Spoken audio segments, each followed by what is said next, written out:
হজরে আসওয়াদে আইসা, সামনে আইসা সর্বপ্রথম এইভাবে আল্লাহু আকবার, নামাজের হাত ওঠানোর মতো আল্লাহু আকবার করে হাত ওঠাবেন। হাত উঠাইয়া এরপরে এই হাতের আঙ্গুলের মধ্যে চুমা দিবেন, বিসমিল্লাহি আল্লাহু আকবার বলে এইভাবে চুমা দিয়া আপনি তাওয়াফ শুরু করবেন। এই হজরে আসওয়াদ থেকে শুরু হবে, বাইতুল্লাহ থাকবে বাম দিকে। এই যে দেখতেছেন আমার এখন বাম দিকে না বাইতুল্লাহ? বাইতুল্লাহ থাকবে কোথায়? বাম দিকে। বাইতুল্লাহ কোথায় থাকবে? বাম দিকে। হজরে আসওয়াদ থেকে শুরু হবে, আইসা শেষ হবে এক চক্কর, আবার আরেক চক্কর, 2, 3, 4, 5, 6, 7, 7 চক্করে একটা তোয়াফ। 7টা চক্করে কি একটা তোয়াফ হয় নাকি এক চক্করে এক তোয়াফ? 7টা চক্কর দিলে পরে একটা তোয়াফ হয়। 7 বার ঘুরলে এখান থেকে নিয়ে হজরে আসওয়াদ থেকে শুরু করবে, আবার হজরে আসওয়াদ এক চক্কর, আবার হজরে আসওয়াদ থেকে শুরু করে আবার হজরে আসওয়াদ 2, আবার হজরে আসওয়াদ থেকে নিয়ে হজরে আসওয়াদ 3, এইভাবে 7 বার। 7ম বার এসে এখানে শেষ করবে। প্রথম চক্করে, দ্বিতীয় চক্কর, তৃতীয় চক্কর, চতুর্থ চক্কর, এগুলোর মধ্যে নির্দিষ্ট কোনো দোয়া নাই। তবে ওলামায়ে কারাম বলেন সর্বপ্রথম চক্করে চাইলে সুবহান আল্লাহ পড়বেন। প্রথম চক্করে কি সুবহান আল্লাহ, দ্বিতীয় চক্করে আলহামদুলিল্লাহ, তৃতীয় চক্করে আল্লাহু আকবার, চতুর্থ চক্করে লা ইলাহা ইল্লাল্লাহ, পঞ্চম চক্করে দুরূদ শরীফ, ষষ্ঠ চক্করে ইস্তিগফার, সপ্তম চক্করে দোয়া। সুবহানাল্লাহ। জীবনে একবার হজ তার উপরে ফরজ। হজের শাব্দিক অর্থ হলো আল হাজ্জু আল আজ্জু, কষ্ট। হজের মধ্যে অনেক কষ্ট আছে, কিন্তু এই হজ বুঝতে পারলে কোনো কষ্ট নয়। এরপরও কাজগুলো কষ্টকর, কিন্তু ভালোবাসা দিলে থাকলে এগুলো কোনোটাই কষ্টের কারণ হবে না। যেই জিনিস ফরজ ওই জিনিসের এলেম অর্জন করাও ফরজ। নামাজ ফরজ, নামাজের এলেম, নামাজ পড়তে গেলে কোরআন তেলাওয়াত লাগবে, রুকু কিভাবে দিতে হয়, সেজদা কিভাবে দিতে হয়, এগুলো শিখাটাও, এগুলো জানাটাও ফরজ। যেই জিনিস ফরজ তার এলেম অর্জন করাটাও কি হবে? ফরজ হবে। যেই জিনিস ফরজ তার এলেম অর্জন করাও ফরজ। এজন্য হজ এর মধ্যে সর্বপ্রথম যেই কাজ, এই হজের মধ্যে 3টা হজের প্রকার রয়েছে। এর মধ্যে একটা হলো হজ্জে তামাত্তু, আরেকটা হলো হজ্জে কেরান, আর একটা হলো হজ্জে ইফরাত। হজ্জে ইফরাত বলা হয় যারা বাইতুল্লাহর উপস্থিত আছে শুধুমাত্র তাদের জন্য, এটা হজের জন্য শুধু এহরাম বাঁধবে।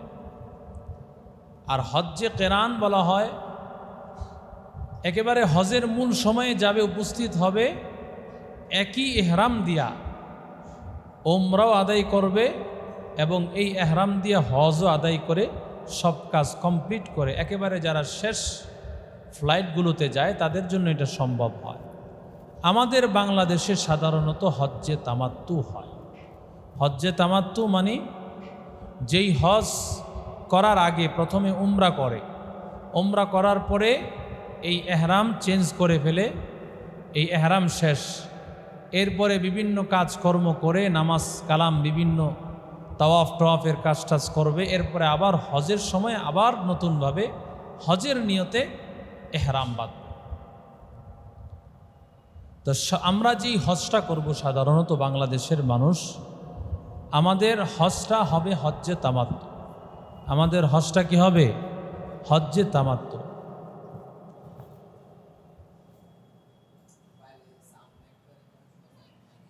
দেখো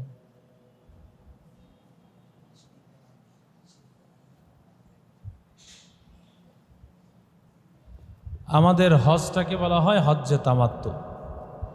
এই হজ্জে তামাত্তুর প্রথম কাজ হলো ওমরা। প্রথম কাজ কি? উমরা করা। উমরা হলো প্রথম কাজ। উমরার মধ্যে 4টা কাজ। উমরার মধ্যে কয় কাজ? 4 কাজ। 1 নম্বর ইহরাম,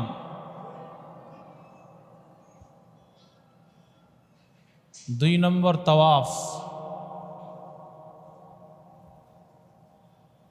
3 নম্বর সাই,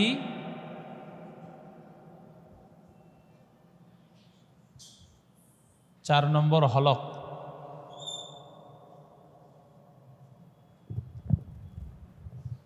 উমরার মধ্যে 4টা কাজ: এহরাম, তাওয়াফ, সাই, হলক। এহরাম, তাওয়াফ, সাই, হলক। এহরাম, তাওয়াফ। উমরার মধ্যে কয় কাজ? 4 কাজ। এহরাম, তাওয়াফ, সাই, হলক। এহরাম, তাওয়াফ, সাই, হলক।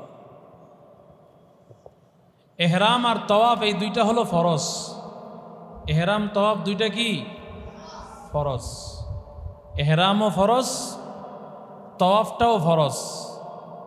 সাই এবং হলক এই 2টা হলো ওয়াজিব। সাই, হলক 2টা কি? তাহলে 2টা ফরজ, 2টা ওয়াজিব। 2টা ফরজ, 2টা ওয়াজিব।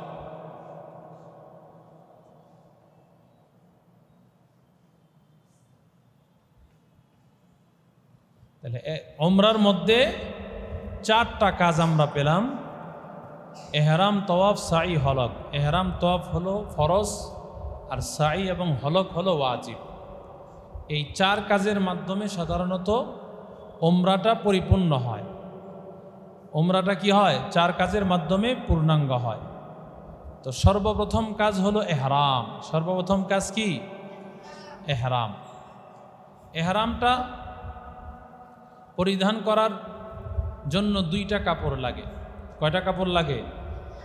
2টা কাপড়। একটা কাপড় লুঙ্গি হিসাবে ব্যবহার হয়, আর একটা কাপড় শরীরের চাদর হিসাবে ব্যবহার হয়। 2টা কাপড় ব্যবহার হয়। এই 2টা কাপড় পরিধান করার আগে সম্ভব হলে গোসল করা, না হয় অজু করা। অজু করতে হবে। বুঝে আসছে কথা? এহরাম বাঁধার আগে সর্বপ্রথম কি করবে? সম্ভব হলে গোসল, না হয় অজু। এই কাজ করে সর্বপ্রথম এহরাম বাঁধবে। এহরাম বাঁধার পর 2 রাকাত নামাজ পড়বে। এহরাম বাঁধার পর কি করবে? 2 রাকাত নামাজ পড়বে। এরপরে কি করবে? নিয়ত করবে। এরপরে কি করবে?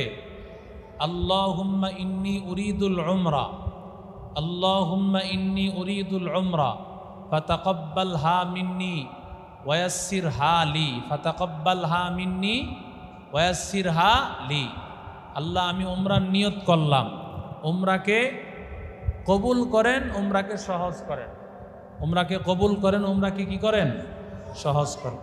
তাহলে উমরার মধ্যে, এহরামের মধ্যে সর্বপ্রথম অজু বা গোসল করে এহরামের কাপড় পরিধান করা। এহরামের কাপড় পরিধান করার পর 2 রাকাত নামাজ পড়া। নামাজ পড়ার পরে এরপরে কি করা? নিয়ত করা। এই নিয়ত করার পরে তালবিয়া পড়া। নিয়ত করার পরে কি করা? লাব্বাইক আল্লাহুম্মা লাব্বাইক, লাব্বাইক লা শারীকা লাকা লাব্বাইক, ইন্নাল হামদা ওয়ান নি'মাতা লাকা ওয়াল মুলক লা শারীকা লাক। ইহরামের মধ্যে 5টা কাজ। ইহরামে কয় কাজ? 5টা কাজ। ইহরামের 5 কাজ। প্রথম কাজ হলো অজু বা গোসল করা। অজু বা গোসল, অজু বা গোসল করা।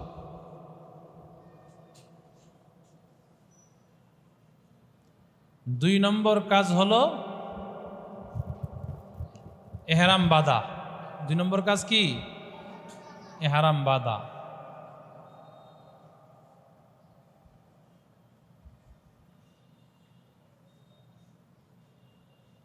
3 নম্বর কাজ হলো নিয়ত।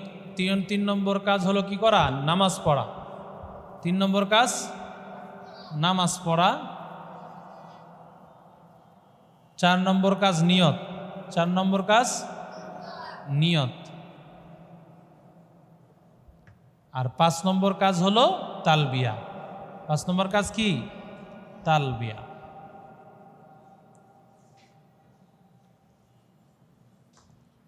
এই হলো 5 কাজ। এহরামের কয় কাজ? 5 কাজ। এহরামের মধ্যে 5টা কাজ। প্রথমে অজু বা গোসল করবে, সম্ভব হলে গোসল, না হয় অজু। 2 নম্বর কাজ হলো এহরাম বাঁধা। 3 নম্বর কাজ নামাজ পড়া। 4 নম্বর কাজ নিয়ত করা। 5 নম্বর কাজ তালবিয়া পড়া। এহরাম বাঁধার পরে সর্বপ্রথম যেই কাজটা সেটা হলো সমস্ত ধরনের গুনাহ ছেড়ে দেওয়া। সমস্ত ধরনের গুনাহ ছেড়ে দেওয়া। তো সর্বপ্রথম গুনাহ তো হলো বিমানে ওঠার পর বিমান বালা আছে, এটা হলো সর্বপ্রথম গুনাহ, তাদের থেকে নজরের হেফাজত করা। এরপরে তাওয়াফের ময়দানে যাওয়া, সেখানে গেলেও বিভিন্ন দেশের, সারা পৃথিবীর বিভিন্ন কান্ট্রি থেকে বিভিন্ন মহিলারা আসবে, তাদের জন্য তো চেহারার উপর কাপড় খুলে রাখতে হয়, সামান্য একটু কাপড় সামনে দিয়ে রাখে, এরপরও তো চেহারা দেখা যায়, যদি তাকানো হয় তাহলে চেহারাটা দেখা যায়। এজন্য এই অবস্থায় সাধারণত যেই মূল কাজ সেটা হলো নজরের হেফাজত, গুনাহ থেকে। এহরাম মানে এখন আমার জন্য সমস্ত গুনার কাজ আমার জন্য হারাম, গুনার কাজ আমার জন্য হারাম হয়ে গেছে। যত ধরনের গুনার কাজ আছে, চোখের গুনাহ, হাতের গুনাহ, জবানের গুনাহ, পায়ের গুনাহ, এগুলো সব আমার জন্য কি নিষেধ হয়ে গেছে। এহরাম বাঁধার পরে চুল কাটা যায় না, নখ কাটা যায় না, পশম কাটা যায় না, সুগন্ধি ব্যবহার করা যায় না। এহরাম বাঁধা অবস্থায় সেলাইযুক্ত কোনো কাপড় পরা যায় না, গেঞ্জি পরা যাবে না, লুঙ্গি সেলাই করা পরা যাবে না, টুপি সেলাই করা পরা যাবে না। জুতা পরতে হবে যেই জুতার মধ্যে উপরের জায়গাটা খোলা, ফিতা আছে। আবদ্ধ কোনো জুতা ব্যবহার করা যাবে না, বরং ফিতাযুক্ত জুতা ব্যবহার করতে হবে। ফিতাওয়ালা জুতা কি করতে হবে? ব্যবহার করতে হবে। এটা হলো এহরাম অবস্থায় এই কাজগুলো করতে হয়। এহরাম অবস্থায় সেলাইযুক্ত কোনো কাপড় ব্যবহার করা যাবে না, সুগন্ধি ব্যবহার করা যাবে না, চুল, দাড়ি, মুছ, পশম এগুলো কিছুই কাটা যাবে না। আর গুনার কাজ তো আছে, এগুলো তো করা যাবেই না। যেগুলো বৈধ এই সমস্ত কাজই করা নিষেধ। এহরাম যখন আমি পরব, এহরামের কাপড় পরা অবস্থায় এই কাজগুলো করা যাবে। এরপরে এই এহরামটা বাঁধব কোথা থেকে? এহরামটা বাঁধব আমি কোন জায়গায়? এহরাম বাঁধার স্থান, এখান থেকে আমি যখন রওনা করব, তো রওনা করার সময় ইচ্ছা করলে বাড়ি থেকেই আমি এহরামটা বেঁধে ফেলতে পারি। ঘর থেকে যখন বের হচ্ছি তখনই আমি এই এহরাম বেঁধে ফেলবো। ওযু গোসল করে এহরাম বেঁধে নামাজ পড়ে নিয়ত করে তালবিয়া পরে ঘর থেকে বের হয়ে যাব। কমপক্ষে এহরামের 2টা কাপড় নেওয়া, 2 সেট কাপড়। 2টা কাপড় বলতে 2 সেট কাপড় নেওয়া। কয় সেট কাপড় নেওয়া? 2 সেট কাপড় নেওয়া। এবং জুতাও কমপক্ষে 2 জোড়া জুতা নিয়ে নেওয়া। তো এহরামের সময় 2 সেট কাপড় নিয়ে নেওয়া। তো এহরামটা বাঁধবো আমি ঘর থেকে অথবা এয়ারপোর্টে গিয়ে। ঘর থেকে অথবা কোথায়? এয়ারপোর্টে। কারণ বাংলাদেশের সীমানা অতিক্রম করে জেদ্দায় যাওয়ার আগেই আমাদের মিকাত পড়ে যায়। তো এই মাঝখানের সময়টা আপনি বিমানের মধ্যে আপনার জন্য এহরাম বাঁধাটা সম্ভব হবে না। বিমানের মধ্যে আওয়াজ দেওয়া হয় যে আমরা একটু পরেই মিকাত অতিক্রম করব। তো ওই মিকাত যে অতিক্রম করবে, তা আপনারা হাজী সাহেবগণ সবাই এহরামের কাপড় পরে নেন, এটা বলে দেয়। তো এর আগেই তো সবাই পরে নেয়, যেহেতু এয়ারপোর্ট থেকেই পরে নেয়। এয়ারপোর্ট থেকে জেদ্দা, বাংলাদেশ এয়ারপোর্ট থেকে সৌদি আরবের জেদ্দা, এর মাঝামাঝি একটি জায়গার মধ্যেই আমাদের এহরামের সীমানা। এখান থেকেই এহরাম পড়তে হয়। এর আগে পরে ফেললে ভালো, কিন্তু এটার পরে পড়লে আর কাজ হবে না। এটার পরে পড়লে আর কি হবে না? কাজ হবে। আবার আইসা পরে করতে হবে বাংলাদেশ থেকে, বাংলাদেশের সীমানা এটা। তো এটা সর্বপ্রথম আমি এহরামটা পড়লাম। এরপরে এহরামের এই কাজগুলো করে সর্বপ্রথম আমার যেই কাজ,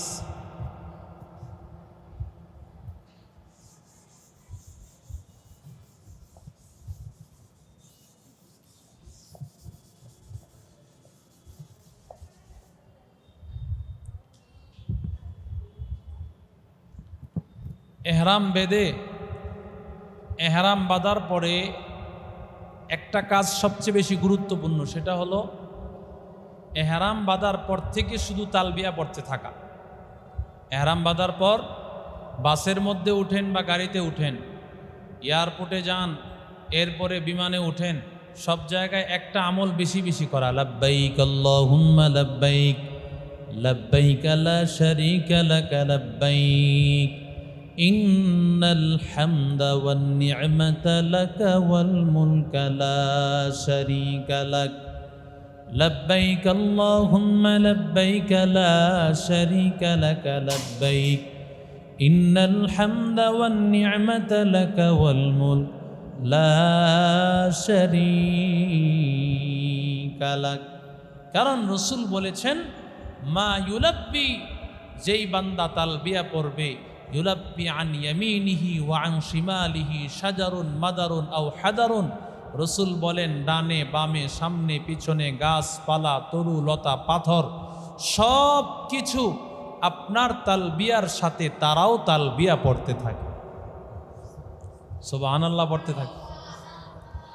এবং বান্দা তালবিয়া পড়ে যখন কদম উঠাতে থাকে, প্রতিটা কদমে আল্লাহ গুনাহ মাফ করেন, প্রতিটা কদমে নেকি লিখেন এবং প্রতিটা কদমে 10টা মর্যাদা বাড়ান, 10টা নেকি লিখেন, গুনাহ মাফ হয়, 10টা মর্যাদা আল্লাহ বৃদ্ধি করেন।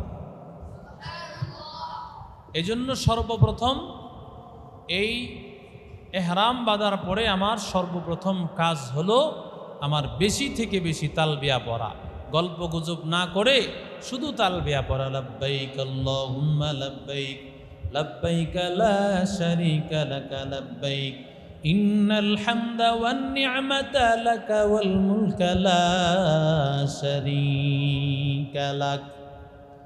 এবার বাইতুল্লাহ যখন আপনি যাবেন, এই হলো বাইতুল্লাহ। এই বাইতুল্লাহর হাজরে আসওয়াদ,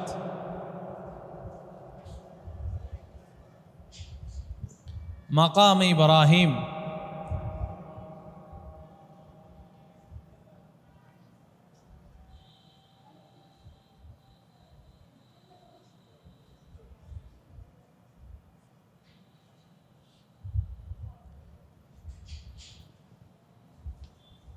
এটা হলো রুকনে ইরাকি আর এটা হলো রুকনে ইয়ামানি। হাজরে আসওয়াদ, মাকাম ইব্রাহিম, রুকনে ইরাকি, রুকনে ইয়ামানি, এই 4টা কর্নার, এই 4টা কর্নার 4 জায়গায়। বুঝে আসছে কথা? তো হজরে আসওয়াদ আর এটা হলো হাতিমে কাবা। এই যে খালি জায়গাটা দেখতেছেন, এটা হলো হাতিমে কাবা। এই জায়গাটা মূলত কাবার অংশ। হাতিমে কাবা মানে কাবারই অংশ। এটা কাবা যখন বানাতে গিয়েছে সর্বশেষ, তো এই জায়গাটা বানানোর সময় আর টাকা পয়সা তাদের ছিল না, হালাল টাকা ছিল না, বিধায় এই জায়গাটা আর বানানো হয় নাই। এর পরবর্তীতে এই জায়গাটা এইভাবেই খালি রেখে দেওয়া হয়েছে। এই জায়গাটা আর কি করা হয় নাই, এটার মধ্যে আর ভবন করা হয় নাই। এখনো পর্যন্ত এই জায়গাটা খালি আছে। এখানে নামাজ পড়া আর ভেতরে নামাজ পড়া সমান। তো সর্বপ্রথম আমি হজের সফর করে এই হজরে আসওয়াদের সামনে দাঁড়াবো, হজরে আসওয়াদের সামনে দাঁড়াবো। এই হজরে আসওয়াদের সামনে যাওয়ার আগ পর্যন্ত ওই যে আমার তালবিয়ার কাজ চলতে থাকবে, লাব্বাইক আল্লাহুম্মা লাব্বাইক লাব্বাইক লা শারীকা লাক লাব্বাইক ইন্নাল হামদা ওয়ান নি'মাতা লাক ওয়াল মুলকা লা শারীকা লাক। হজরে আসওয়াদ আসার আগ পর্যন্ত আপনি এই তালবিয়া পড়তেই থাকবে। এখানে আইসা, হজরে আসওয়াদে আইসা, সামনে আইসা সর্বপ্রথম এইভাবে আল্লাহু আকবার, নামাজের হাত ওঠানোর মতো আল্লাহু আকবার করে হাত ওঠাবেন। হাত উঠাইয়া এরপরে এই হাতের আঙ্গুলের মধ্যে চুমা দিবেন, বিসমিল্লাহি আল্লাহু আকবার বলে এইভাবে চুমা দিয়া আপনি তাওয়াফ শুরু করবেন। এই হজরে আসওয়াদ থেকে শুরু হবে। বাইতুল্লাহ থাকবে বাম দিকে। এই যে দেখতেছেন আমার এখন বাম দিকে না বাইতুল্লাহ? বাইতুল্লাহ থাকবে কোথায়? বাম দিকে। বাইতুল্লাহ কোথায় থাকবে? বাম দিকে হাজর আসওয়াদ থেকে শুরু হবে, আইসা শেষ হবে এক চক্কর, আবার আরেক চক্কর, 2 3 4 5 6 7, 7 চক্করে একটা তোয়াফ। 7টা চক্করে কি একটা তোয়াফ হয় নাকি এক চক্করে এক তোয়াফ? 7টা চক্কর দিলে পরে একটা তোয়াফ হয়। 7 বার ঘুরলে এখান থেকে নিয়ে হজরে আসওয়াদ থেকে শুরু করবে, আবার হজরে আসওয়াদ এক চক্কর, আবার হজরে আসওয়াদ থেকে শুরু করে আবার হজরে আসওয়াদ 2, আবার হজরে আসওয়াদ থেকে নিয়ে হজরে আসওয়াদ 3, এইভাবে 7 বার, 7ম বার এসে এখানে শেষ করবে। প্রথম চক্করে, দ্বিতীয় চক্কর, তৃতীয় চক্কর, চতুর্থ চক্কর, এগুলোর মধ্যে নির্দিষ্ট কোনো দোয়া নাই। তবে ওলামায়ে কারাম বলেন সর্বপ্রথম চক্করে চাইলে সুবহান আল্লাহ পড়বেন। প্রথম চক্করে কি সুবহান আল্লাহ, দ্বিতীয় চক্করে আলহামদুলিল্লাহ, তৃতীয় চক্করে আল্লাহু আকবার, চতুর্থ চক্করে লা ইলাহা ইল্লাল্লাহ, পঞ্চম চক্করে দুরূদ শরীফ, ষষ্ঠ চক্করে ইস্তিগফার, সপ্তম চক্করে দোয়া সুবহানাল্লাহ। প্রথম চক্করে সুবহানাল্লাহ, দ্বিতীয় চক্করে আলহামদুলিল্লাহ, তৃতীয় চক্করে আল্লাহু আকবার, চতুর্থ চক্করে লা ইলাহা ইল্লাল্লাহ, পঞ্চম চক্করে দুরূদ শরীফ, ষষ্ঠ চক্করে কি ইস্তিগফার, আর সপ্তম চক্করে দোয়া করতে থাকে। ঠিক আছে? এই 7টা চক্করের মধ্যে 7 কাজ। 7 চক্করে কয় কাজ? 7 কাজ। কেউ কেউ বলেছেন চাইলেই 7 চক্করের মধ্যে আপনি 41 বার সূরা ইয়াসিন পড়তে পারেন, অথবা আপনি চাইলে 100 বার সূরা ফাতিহা পড়তে পারেন, অথবা চাইলে 100 বার সূরা ইখলাস পড়তে পারেন, অথবা চাইলে 100 বার সূরা ইউনুস পড়তে পারেন। এই সূরতগুলো আছে, আপনি চাইলে যেটা ইচ্ছা সেটাই পড়তে পারবেন। সূরা ফাতিহাও 100 বার পড়লেন, অথবা সূরা ইখলাস 100 বার পড়লেন, অথবা সূরা ইয়াসিন 41 বার পড়লেন, সূরা ইউনুস 100 বার পড়লেন, যেটাই পড়েন পড়া যাবে। বুঝে আসছে কথা? এই 7 চক্কর দিলে একটা তওয়াফ হবে। এই তওয়াফ করার পরে জমজমের পানি পান করব। কিসের পানি? আচ্ছা, এখানে এই যে আমরা তওয়াফ করলাম, তওয়াফ করার মধ্যে একটা কাজ আছে। প্রথম 3 চক্করে রমল করা। প্রথম 3 চক্করে কি? এর নাম রমল। আমি আইসো না মিয়া, এর নাম কি? রমল করা। এইভাবে রমল করা।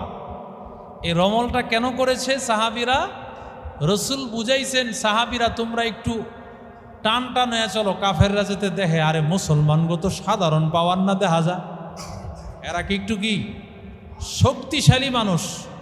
তো এই জন্য প্রথম 3 চক্করে রমল করা। তো এখন আপনি বাইতুল্লাহ গেলে দেখবেন ভিড় অনেক, সেখানে আপনি রমল করতে হইলে 2 তলায়, নাহলে 3 তলায়, না হলে একেবারে শেষ দিকে যেতে হবে যেখানে মানুষের ভিড় কম। যদি রমল করতে যান 2 তলা গেলে জায়গা অনেক বেশি হবে, 1 চক্কর দিতে গেলে কি জান বাইরে হয়ে যাইব। আবার 3 তলায় হলে আরও কি হবে? দূর হবে। 4র্থ তলা হলে আরও দূর হবে। এই বাইতুল্লাহটা তো এমনি তালা করছে, তাহলে আপনি যত তালা উপরে উঠবেন আপনার জায়গার দূরত্ব বাড়বে বেশি। তো প্রথম 3 চক্করে কি করা? রমল করা। কি করা? এরপরে যে কাপড়টা পরব এই 3 চক্করে ইস্তেরাব করা। কি করা? ইস্তেরাব মানে হলো এই যে ডান বগল থেকে নিচ দিয়া কাপড়টা বের করে বাম কাঁধের উপর রাখবে, বাম বগল থেকে নিচ দিকে নিয়া বাম কাঁধের উপর রাখবে। এটা অনেকে হুদাই রাইখা দেয়, মানে এমনি চলতেছে রাইখা দেয়। এটা কিন্তু অন্য সময়ের কাজ না, শুধুমাত্র তওয়াফের 3 চক্করের কাজ। তওয়াফের 7 চক্করের মধ্যে প্রথম 3 চক্করের মধ্যে এই কাজ, যে প্রথমে 3 চক্করের মধ্যে এইভাবে ডান বগলের নিচ দিয়া কাপড় বের করে বাম কাঁধের উপর রেখে দিবে। এটাকে বলা হয় ইস্তেরাব। এটাকে কি বলা হয়? ইস্তেরাব।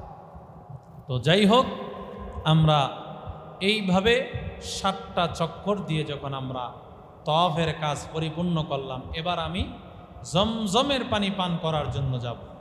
জমজমের পানি পান একেবারে কলিজা পুরিয়া খেতে হবে।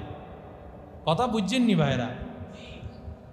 একেবারে তৃপ্ত সহকারে পানি পান করে কিছু পানি নিয়ে মাথায়, কিছু নিয়ে মুখে লাগাবে, কিছু দাড়িতে লাগাবে। এটা সুন্নত। এই পানিটা, জমজমের পানিটা একটু হালকা পানি নিয়ে মুখে লাগাবে, মাথায় লাগাবে, সম্ভব হলে শরীরের মধ্যে একটু হালকা হালকা পানি লাগায় দিবে। এরপরে মাকাম ইব্রাহিমের সামনে দাঁড়ায় 2 রাকাত নামাজ পড়বে। এখানে দাঁড়ায় কি করবে? 2 রাকাত নামাজ পড়বে। এখানে কাছাকাছি জায়গা না হতে পারে, একটু দূরে গিয়ে এটার কাছাকাছি জায়গায় পড়বে। এই বরাবর আপনি জায়গা না পেতে পারেন, মানুষ তো এখানে খুঁটি গেটতে বসে রয়েছে না, এখানে তো বহুত মানুষ বসা, আপনি এখানে চান্স পাবেন না। তো একটু দূরে গিয়ে কাছাকাছি জায়গায় পড়তে পারেন, অথবা আপনি হেরেমের যে কোনো জায়গায় পড়লেও হবে। মাকাম ইব্রাহিমের কাছাকাছি জায়গায় অথবা হেরেম শরীফের যে কোনো জায়গায় পড়লেই হবে। তো এই 2টা কাজ আমার হয়ে গেল। এই 2 কাজের পর এখন আমি যাব সাই করতে। কোথায় যাব? সাই করতে।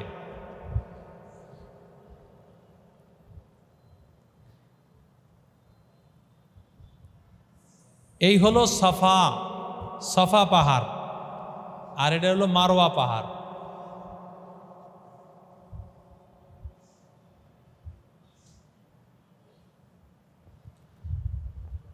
এই সফা পাহাড় থেকে শুরু করবে মারওয়ায় 1 চক্কর, মারওয়া থেকে শুরু হবে, সাফায় এসে শেষ হবে 2, আবার সফা থেকে শুরু হবে, মারওয়া শেষ হবে কত? 3, আবার মারওয়া থেকে শুরু, সাফায় এসে শেষ কত? 4, আবার সফায় শুরু, মারওয়ায় শেষ কত হইল? 5, আবার মারওয়ায় শুরু, সফায় শেষ কত? আবার সফায় শুরু, মারওয়া শেষ কত? তাহলে শুরু হবে সফায়, শেষ হবে মারওয়ায়। শুরু হবে কি? সফা কি পাহাড়? সফা পাহাড়। সাফা পাহাড় কয় মানুষ বাংলায় সৎকে সা বলে, কিন্তু সফা মারওয়া। এই পাহাড়ের উপর উঠে বাইতুল্লাহর দিকে তাকাবে। এই পাহাড়ে উঠা বাইতুল্লাহর দিকে তাকাবে। এই হলো বাইতুল্লাহ, এই যে এটাই হলো বাইতুল্লাহ। এখানে সাফা, এখানে মারওয়া। তো আপনি এখানে দাঁড়ালে এটা দেখা যাবে না? এই বাইতুল্লাহ দেখা যাবে। এই বাইতুল্লাহর দিকে তাকায় একটা দোয়া করবে, ইন্নাস সাফা ওয়াল মারওয়াতা মিন শাআইরিল্লাহ, ইন্নাস সাফা ওয়াল মারওয়াতা মিন শাআইরিল্লাহ। এই কোরআনের এই আয়াতটা তেলাওয়াত করবে। সফা পাহাড়ের উপর দাঁড়ায়া এই আয়াতটা তেলাওয়াত করে শুরু করবে। এই সফা মারওয়া মাঝামাঝি জায়গায় ওই সুবহানাল্লাহ, আলহামদুলিল্লাহ, আল্লাহু আকবার যেগুলো তাওয়াফের মধ্যে পড়া হয়, এগুলো এখানেও পড়া যাবে। বুঝে আসছে কথা? এই 7টা চক্করে আমরা তাওয়াফের মধ্যে যেগুলো পড়ব, সাইর মধ্যে এগুলো পড়ব।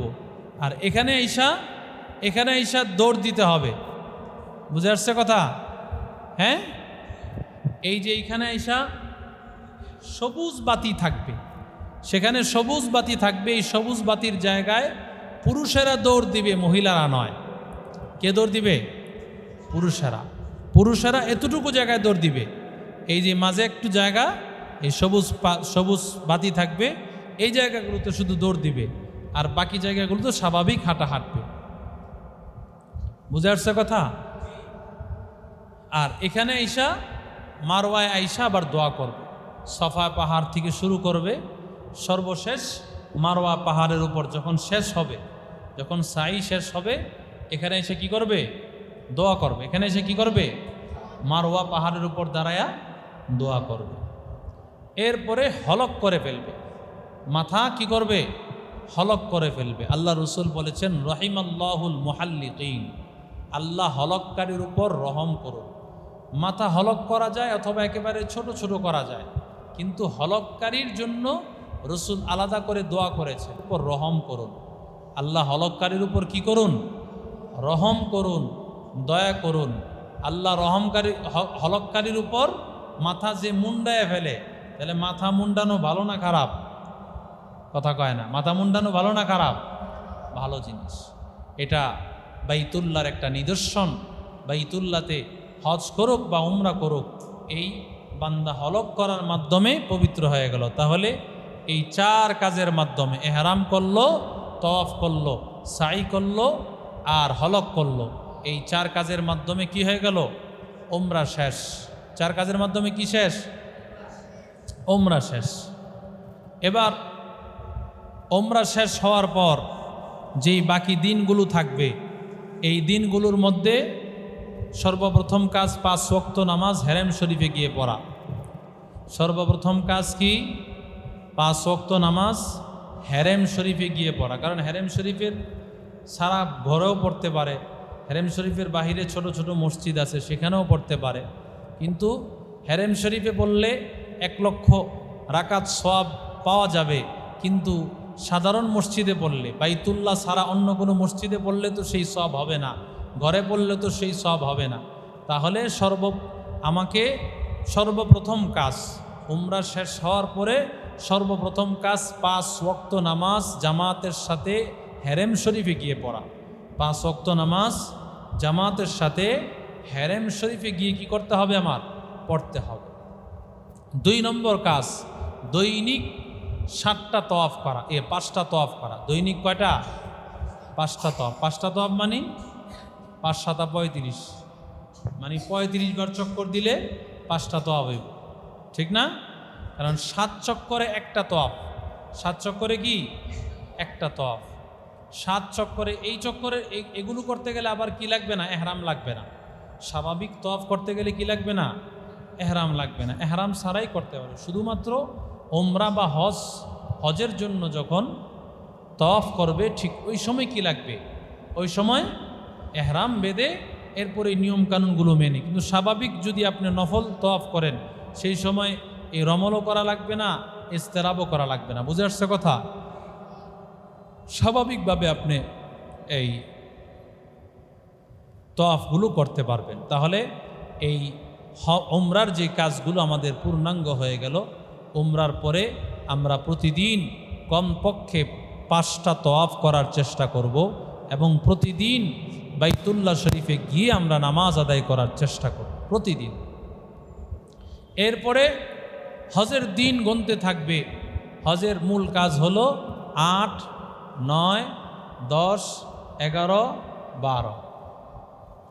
এই 5 দিন হলো হজের মূল কাজ। হজের মূল কাজ কয়দিন? নির্দিষ্ট মাসে, নির্দিষ্ট দিনে, নির্দিষ্ট সময়ে নির্দিষ্ট কিছু কাজ করাকেই হজ বলা হয়। হজ কারে বলে? নির্দিষ্ট মাস, নির্দিষ্ট দিন, নির্দিষ্ট সময়, নির্দিষ্ট কাজ। 4 জিনিস: মাস নির্দিষ্ট, দিন নির্দিষ্ট, সময় নির্দিষ্ট, কাজও নির্দিষ্ট। নির্দিষ্ট মাসে, নির্দিষ্ট দিনে, এই দিন হলো এই যে 5টা দিন, 5 দিন। বুঝা যাচ্ছে কথা? এরপরে নির্দিষ্ট সময়ে, নির্দিষ্ট জায়গায়।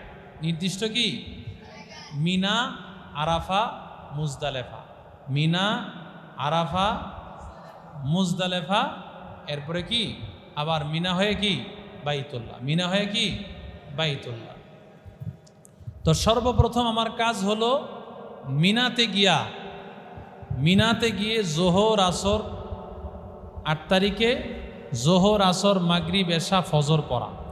জোহর আসর মাগরিব এশা এবং 9 তারিখের ফজর পড়া। এটা হলো কি কাজ? 8 তারিখে কাজ। কিন্তু সরকার আমাদেরকে 7 তারিখ রাতের বেলায় নিয়ে যাবে। 7 তারিখ কখন নিয়ে যাবে? রাতের বেলায় নিয়ে যাবে। কেন? কারণ একসাথে সবাইকে নিয়ে যাওয়া সম্ভব হয় না, বিদায় রাত থেকেই মানুষ নেওয়া শুরু করতে হয়, যাতে করে সমস্ত মানুষগুলো গিয়ে কি করতে পারে? সময় মতো উপস্থিত হতে পারে। এই জন্য আপনাকে 7 তারিখ রাতের বেলায় হোটেল ছেড়ে চলে যেতে হবে।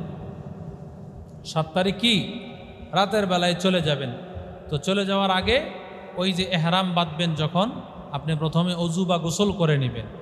অজু গোসল করে নিয়ে এহরামের কাপড় পরিধান করে 2 রাকাত নামাজ পড়ে নিয়ত করে এরপরে তালবিয়া পড়ে এরপরে আমি কি করব?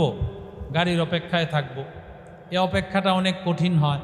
অনেক সময় এই দাঁড়ানো মাত্র গাড়ি চলে আসে, অনেক সময় 2 ঘন্টা 3 ঘন্টাও পার হয়ে যায়। এই সময় ধৈর্যের পরিচয় দেওয়া, কারণ সরকারি সিস্টেম অনেক সময় জ্যামের কারণে, তাদের সিস্টেমের কারণে গাড়িগুলো আসতে পারে না।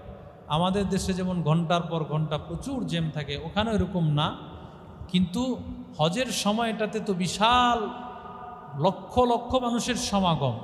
আমাদের এখান থেকে এত মানুষ, সারা পৃথিবী থেকে কত মানুষ সেখানে সমাগম হয়।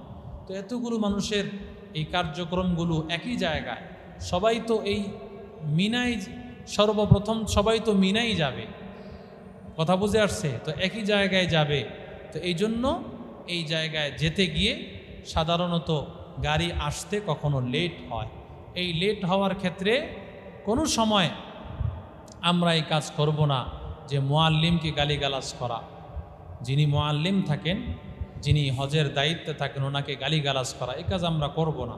কারণ এটা ওনার হাতে নাই, উনি নিজেও জানেন না। ওনাকে সময় দেওয়া 5টায়, কিন্তু এটা আসছে 7টায় 8টায়, উনি নিজেও জানেন এটা ওনার হাতে কিছু নেই। এটা একমাত্র সরকারি পক্ষ থেকেই এই সিস্টেমগুলো করা। তো আমরা 7 তারিখ রাতের বেলায় আমাদেরকে উঠতে হবে। 7 তারিখ রাতের বেলায় উঠে আমরা সেখানে মিনায় অবস্থান করব। তো মিনায় আমরা অবস্থান করব ফজর, জোহর, আসর, মাগরিব, এশা আমাদেরকে থাকতে হয় পরের দিন ফজর পর্যন্ত। 9 তারিখ কি পর্যন্ত? মিনায় গিয়ে থাকব 9 তারিখ ফজর পর্যন্ত।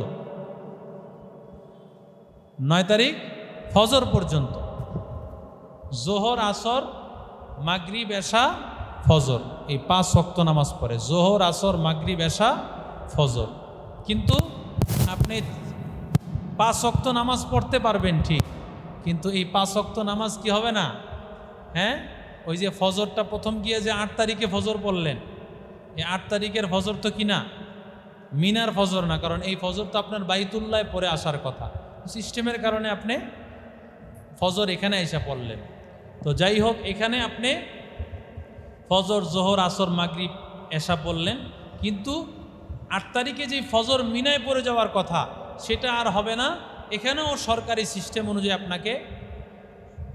আপনাকে রাতের বেলায় নিয়ে যাবে আরাফার ময়দানে। রাতের বেলায় কই নিয়ে যাবে? আরাফার ময়দানে। এই 9 তারিখ আরাফা। 9 তারিখ কি? আরাফা। হজের সবচেয়ে বড় কাজই হলো আরাফা। আরাফার ময়দানে কেউ যদি অবস্থান না করে তার হজ হয় না। আরাফার ময়দানে অসুস্থ ব্যক্তি যারা আছে, একেবারে মুমূর্ষু ব্যক্তি, এদেরকে 1 মিনিটের জন্য হলেও আরাফার ময়দানে অ্যাম্বুলেন্স দিয়ে আইনা আবার নিয়ে যায়। কেন? কারণ এখানে অবস্থান করাটা সামান্য সময়ের জন্য হলেও ফরজ। এটা না হলে কি হবে না? হজ হবে না। এই আরাফায় অবস্থান করবে। আরাফায় যাওয়ার পর সর্বপ্রথম কাজ হলো আরাফায় গিয়া কমপক্ষে 3 ঘন্টা ঘুমানো, 11টা পর্যন্ত ঘুমানো। কমপক্ষে কয়টা পর্যন্ত? 11টা পর্যন্ত আরাফার ময়দানে গিয়ে কি করব? ঘুমাবো। ঘুমানোর পর এবার 11টা থেকে নিয়ে জিকির, আসকার, তাসবিহ, তাহলিল পড়া, জোহরের নামাজ সেখানে আদায় করা, আসর পড়া। বুঝাচ্ছে কথা? এরপরে আসরের নামাজ থেকে নিয়ে আমরা আরাফার ময়দানে খুব বেশি কান্নাকাটি করব।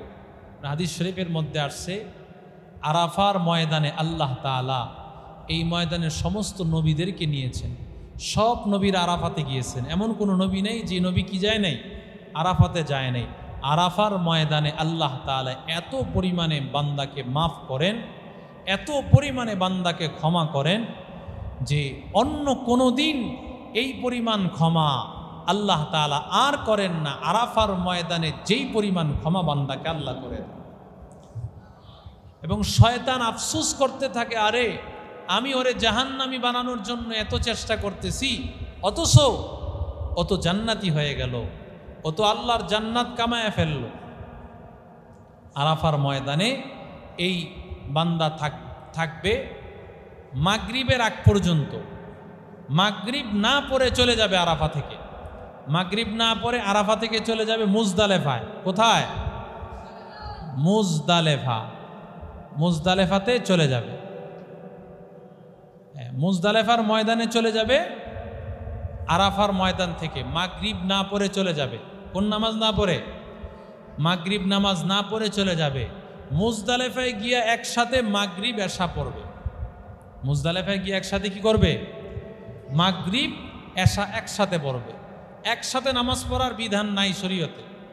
শরীয়তে ওয়াক্ত মতো নামাজ পড়া, নামাজের নিয়ত করা, নামাজের ওয়াক্ত, যেই ওয়াক্ত অনুযায়ী নামাজ পড়তে হবে। ওয়াক্ত ছাড়া নামাজ পড়লে সেই নামাজ হয় না।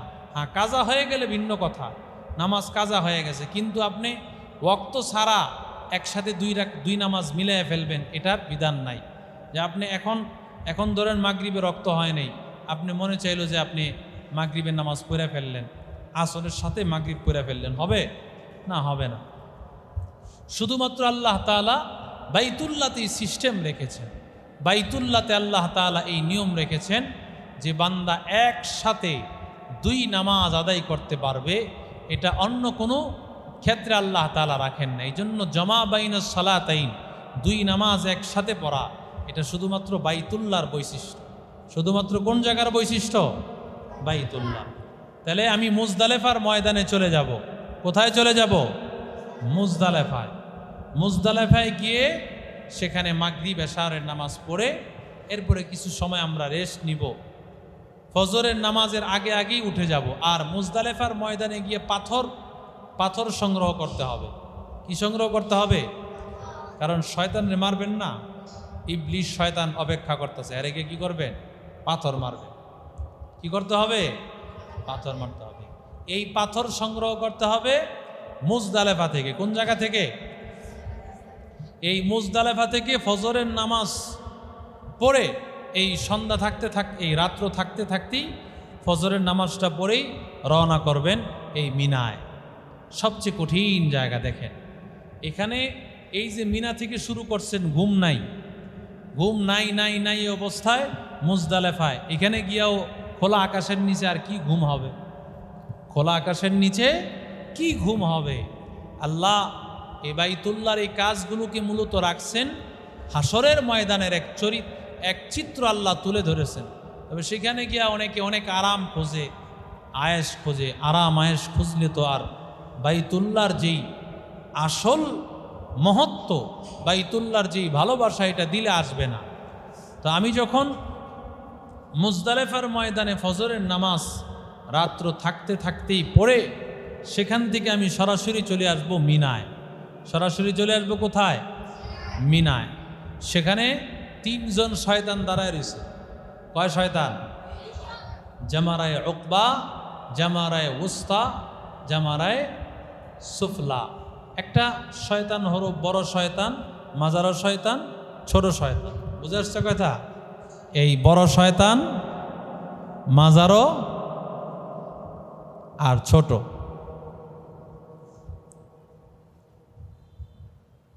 তো বড় শয়তানকে গিয়ে শুধু পাথর মারবো, এটাই হলো আমার 10 তারিখের কাজ। 10 তারিখে আমি আইসা সর্বপ্রথম মিনাতে কি করব? এই বড় শয়তানরে পাথর মারব। শুধু কারে? বড় শয়তানকে পাথর মেরে আমি চলে যাব।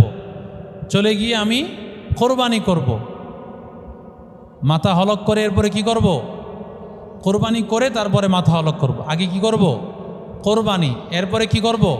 মাথা হলক করব। মাথা মুন্ডায় ফেলবো, হলক করব। এখান থেকে গিয়া আমরা পাথরটা মেরে কোরবানি করব। কোরবানি করার পরে মাথা হলক করব। এরপরে আমরা এই মিনা থেকে চলে যাব বাইতুল্লাহ। মিনা থেকে কই চলে যাব? দেখেন, কাজটা কিন্তু সহজ না। কাজটা কি? অনেক কঠিন। এই অবস্থায় আপনি কোনো গাড়িও পাবেন না। এই অবস্থা কি পাবেন না? গাড়িও পাওয়া যাবে না, হেঁটেই যেতে হবে। গাড়ির আশা করলে বহুদূর হয়তো আপনাকে হেঁটেই যেতে হবে, এরপরে হয়তো কিছু পাওয়া যাবে। অনেক সময় অনেকে দুর্বল থাকে, তাদের জন্য হুইল চেয়ারের ব্যবস্থা আছে। হুইল চেয়ার দিয়ে কি করবে? ঠেলে নিয়ে নেওয়ার ব্যবস্থা আছে। আপনি যতই ধনী হন না কেন, আপনি সেখানে চলবেন কিভাবে? চলার তো কোনো সুরত নেই, সবাই হাঁটতেছে। সেখানে গাড়ি চলার কোনো কি নেই, রাস্তা নাই। গাড়ি চলার মতো কোনো রাস্তা নাই। হয়তো একটু সামান্য জায়গা আপনি যেতে পারবেন, এর চেয়ে বেশি না, আপনার হাঁটতেই হবে। তবে হাঁটাটা এটা একসাথে কঠিন হয় এই কারণে, যেহেতু এর আগে কয়েকদিন ঘুম নাই। মিনা থেকে আরাফা, আরাফা থেকে মুজদালেফা, মুজদালেফা থেকে আবার মিনা, মিনা থেকে আবার বাইতুল্লাহ। কাজটা কি সহজ না কঠিন? কঠিন। কারণ এই যে বাইতুল্লাহ থেকে বের হয়েছেন, বের হয়ে প্রথমে মিনায় গেলেন, মিনা থেকে চলে গেলেন আরাফা, আরাফা থেকে মুজদালেফা, মুজদালেফা থেকে আবার মিনা, মিনা থেকে আবার বাইতুল্লাহ। এই বাইতুল্লাহ গিয়ে তওয়াফ করব। তওয়াফে জিয়ারত। বাইতুল্লাহ গিয়ে কি করব? তওয়াফে জিয়ারত। এই তওয়াফটা ফরজ। এই তওয়াফটা কি ফরজ? এই বাইতুল্লাহ গিয়ে আমরা তওয়াফ করব। তওয়াফ করার পরে সম্ভব হলে ওই 10 তারিখে সাই করব। সম্ভব হলে 10 তারিখে কি করব? সাই করব। এই তওয়াফটাও 10 তারিখে করতে পারবো ইচ্ছা করলে। এই তওয়াফটা 10 তওয়াফ এবং সাই, তওয়াফ এবং কি সাই, এটা চাইলে 10 তারিখে করতে পারবো, চাইলে 11 তারিখে, চাইলে 12 তারিখে, 3 তারিখে করা যাবে। কিন্তু আগে আগেই করে নেওয়া ভালো। আগে আগেই কি করে নেওয়া ভালো। অনেক ক্ষেত্রে এই সাইটা হজে যাওয়ার আগে করে নেয়। হজে যাওয়ার আগে একটা তওয়াফের মধ্যে এই সাইটা করে নেয়। তাহলে হজের যেই মূল সময়, ওই সময়টাতে এই তওয়াফ করার পর এই সাই করাটা অনেক কষ্টকর। ওই সময় অনেক কি হবে? কষ্ট হবে। এই জন্য হজে যাওয়ার আগেই এই সাইটা করে তারপরে চলে যায়, যাতে করে পরবর্তীতে এসে আর কি করা লাগে না, সাই করা লাগে না। তো আপনি তওয়াফে জিয়ারত করলেন, সাই করলেন, হজের কাজ শেষ। হজের কাজ মোটামুটি কি শেষ। রাতের বেলা আবার আপনি গিয়ে এই 10 তারিখ রাতের বেলায় আবার মিনায় থাকবেন। 10 তারিখ রাতের বেলা আবার কই থাকবো? মিনায় চলে যাব। অনেকে এই ক্ষেত্রে মিনায় যায় না, বাইতুল্লাতে হেরেম শরীফেই আরামে নাকটাই না ঘুমাইতে চায়। হজ তো এত আরামের নাম না। তো আরাম করতে হলে আপনি হজে গেলেন কেন? আপনি যদি সারাদিন এসির, এখন তো সেখানেও এসি আছে, মিনার প্রান্তরেও সুন্দর ব্যবস্থা আছে, অজু গোসলের ব্যবস্থা, থাকার ব্যবস্থা, অনেক সুন্দর ব্যবস্থা। যত দিন যাচ্ছে তত ব্যবস্থাপনা তত সুন্দর হচ্ছে। এজন্য আমরা 10 তারিখে এই তওয়াফে জিয়ারত, এই সাই সব কিছু করে রাতের বেলা আবার কই চলে যাব? মিনায় চলে যাব। 10 তারিখ রাতের বেলা আবার কই চলে যাব? মিনায় চলে যাব। চলে গিয়ে 11 তারিখ গিয়া এই মাজারো শয়তান রে গিয়া ঢিল মারব, মাজারো শয়তানকে মাইরা আবার মিনায় চলে আসব। 12 তারিখ গিয়া আবার ছোট্ট শয়তানটারে গিয়া মারব। কথা বুঝে আসছে? হ্যাঁ, 11 তারিখ গিয়া 11 তারিখ দিয়ে 3 শয়তান গিয়ে মারবে। 11 তারিখ কয় শয়তান? 3 শয়তান। এবং 12 তারিখ গিয়েও কি 3 শয়তানকে মারবে। 12 তারিখ গিয়েও কি করবে? 3 শয়তানকে পাথর মারবে। এই পাথর মারার পর এরপরে বাইতুল্লাহর কাজ আলহামদুলিল্লাহ শেষ। বাইতুল্লাহর কাজ কি আলহামদুলিল্লাহ শেষ। এরপরে একটা তওয়াফে বিদা আছে, যেটাকে তওয়াফে বিদা বলা হয়। বিদায়ী তওয়াফ। কি তওয়াফ? বিদায়ী তওয়াফ। এই বিদায়ী তওয়াফটা আপনি খুব তাড়াতাড়িও করে ফেলতে পারেন। বাইতুল্লাহর হজ টজ সব শেষ করে 13 তারিখ, 14 তারিখ, 15 তারিখ যে কোনো একদিন করে ফেলতে পারেন, অথবা যেদিন আপনি এখান থেকে বিদায় হবেন সেদিন করে নেবেন। যেদিন বিদায় হবেন অবশ্যই কি করতে হবে? সেদিন এই তওয়াফে বিদাটা করতে হবে। এটা ওয়াজিব। তওয়াফে বিদা, তওয়াফে বিদা করার মাধ্যমে এই হজের সমস্ত কার্যক্রম শেষ। এরপরে যদি কেউ মদিনাতুল মুনাওয়ারা আগে না গিয়ে থাকে, অনেকে আগে মদিনায় যায়, তারপরে কি যায়? হজে হেরেম শরীফে যায়, মক্কা শরীফে যায়। তো যদি আপনি মদিনা শরীফে না গিয়ে থাকেন, তাহলে এখন আপনার এই হজের কাজ শেষ হওয়ার পর আপনাকে নিয়ে যাবে কোথায়? মদিনাতুল মুনাওয়ারা। রসুল করিম সাল্লাল্লাহু আলাইহি সাল্লাম বলেন, কেউ বাইতুল্লাতে আসলো, আমার দেশে আসলো, কিন্তু আমি নবীকে দেখতে আসলো না, আমি নবীর সামনে হাজির হলো না, সে যেন আমার সাথে জুলুম করলো, অন্যায় করলো। রসুলের সাথে অন্যায় করা হয়, জুলুম করা হয়। এজন্য বাইতুল্লায় যাওয়া, সেখানে রসুল করিম সাল্লাল্লাহু আলাইহি সাল্লামের রওজা মুবারকের সামনে গিয়ে সালাম দেওয়া, সেখানে তেমন কোনো কাজ নাই। মদিনাতুল মুনাওয়ারাতে কাজ নেই, সব কাজ হলো হেরেম শরীফ, সব কাজ কোথায়? হ্যাঁ, মদিনায় কাজ হলো একটাই, রসুলের রওজার সামনে দাঁড়ায় দাঁড়ায় কি করা? দুরুদ ও সালাম পেশ করা। আল্লাহ রসুল সাল্লাল্লাহু আলাইহি সাল্লাম যেই রওজা মুবারকে হায়াতুন নবী, রসুল এখানে ঘুমায় আছেন, রসুল জিন্দা, রসুলই কবর থেকে সব দেখতেছেন। আপনাকে এই সামনে দিয়ে যাচ্ছেন, রসুল দেখতেছেন, রসুলের সামনে আপনার নাম ঠিকানা সব কিছু চলে আসতেছে। আল্লাহ রসুল সাল্লাল্লাহু আলাইহি সাল্লাম বলেন, আমি নিজ কানে বান্দার সালাম আমি নিজের কানে শুনে থাকি। সুবহানাল্লাহ বলেন। সামিআতু উযুনাইয়া, আল্লাহ রসুল বলেন আমি নিজের কানে এই দুরুদের সালামের জবাব, সালামের আওয়াজটা আমি রসুল নিজের কানে শুনি। এই সালাম দিলে এই সালামটা নবীজি শুনে থাকেন। রসুল্লাহ সাল্লাল্লাহু আলাইহি সাল্লাম আজান এই সালামটা শুনে থাকেন। এজন্য আমরা মদিনাতুল মুনাওয়ারা রসুল করিম সাল্লাল্লাহু আলাইহি সাল্লামের রওজা মুবারকে গিয়া রসুলের কাছে গিয়ে আমরা সালাম পেশ করব এবং মদিনাতুল মুনাওয়ারা আল্লাহ রসুল সাল্লাল্লাহু আলাইহি সাল্লামের ওখানে গিয়া এই লম্বা সময় থাকতে হয়, এত ওয়াক্ত নামাজ না পড়লে হয় না, এগুলো ভুল ধারণা। আসলে এটার সাথে কোনো সম্পর্ক নাই। মূল কথা হলো আল্লাহ রসুল সাল্লাল্লাহু আলাইহি সাল্লামের ওখানে গিয়া কিছুদিন থাকা, রসুলের রওজা মুবারকে প্রতি ওয়াক্তে ওয়াক্তেই সম্ভব হলে নামাজটা পড়ে রসুলকে সালাম দিয়ে চলে আসা, রসুলকে সালাম দিয়ে চলে আসা। এবং সেখানে কবরস্থান আছে জান্নাতুল বাকিতে, সেখানে গিয়ে কি করা? সালাম পেশ করা, সাহাবাই কেরামদের কবরের মধ্যে গিয়ে সালাম পেশ করা, তাদেরকে কি করা? কবর জিয়ারত করা। আল্লাহ তাআলা আমাদের সবাইকে এই হজের কাজগুলো সুন্দরভাবে আদায় করার তৌফিক দান করেন। সকলে পড়ি আমিন। হ্যাঁ, আমরা তাহলে হজ হলো নির্দিষ্ট মাসে নির্দিষ্ট সময়ে নির্দিষ্ট কতগুলো কাজ করার নামই কি? হজ। নির্দিষ্ট কতগুলো কাজ করার নাম হজ। জায়গাগুলো কি কি? জায়গাগুলো হলো আরাফা, মিনা, আরাফা, মুজদালেফা, বাইতুল্লাহ। মিনা, আরাফা, মুজদালেফা, আবার মিনা ধরেন, মিনাটাকে ডবল ধরতে হবে, আবার মিনা আসতে হবে। মিনা, আরাফা, মুজদালেফা, মিনা, বাইতুল্লাহ। মিনা, আরাফা, মুজদালেফা, মিনা, বাইতুল্লাহ। এই 5 জায়গার মধ্যে এবার কাজ করতে হবে কি? কাজ করতে হবে সর্বপ্রথম মিনায়, সেখানে অবস্থান, এহরাম বাঁধা। সর্বপ্রথম আমার কি বাঁধতে হবে? এহরাম বাঁধতে হবে। এরপরে 2 নম্বর কাজ হলো মিনায় অবস্থান করতে হবে। 3 নম্বর কাজ হলো আরাফার ময়দানে অবস্থান করতে হবে।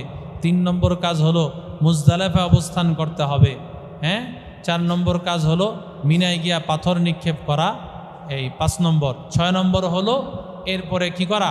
কোরবানি করা। এরপরে কি করা? কোরবানি করা। এরপরে মাথা হলক করা। এরপরে কি করা? তাওয়াফ করা, সাই করা। বুঝে আসছে কথা? এই কাজগুলোর মাধ্যমেই আল্লাহ তাআলা আমার আপনার এই হজগুলোকে পূর্ণাঙ্গ করবেন। আল্লাহ তাআলা আমাদের প্রত্যেকের হজকে হজ্জে মাবরুর হিসাবে নসিব করেন। সবাই তামান্না করা যে আল্লাহ আমাদের সবাইকে হজ্জে মাবরুর নসিব করে দিও, হজ্জে মকবুল নসিব করে দিও। আল হজ্জুল মাবরুর লাইসা লাহুল জাযাউ ইল্লাল জান্নাহ। হজ্জে মাবরুরের একমাত্র প্রতিদান হলো জান্নাত। একমাত্র প্রতিদান আল্লাহ তাআলা বিনিময়ে তাদেরকে জান্নাত নসিব করেন। আল্লাহ আমাদের সকলকে একবার হলেও বাইতুল্লাহতে যাওয়ার তৌফিক দান করেন। যারা যেতে পারি নাই জীবনে, আল্লাহ তাআলা আমাদেরকে একবার হলেও যাওয়ার তৌফিক দেন। যারা গিয়েছি বারবার জীবনে বাইতুল্লাহতে যাওয়ার তৌফিক দান করেন। ওয়া আখির দাওয়ানা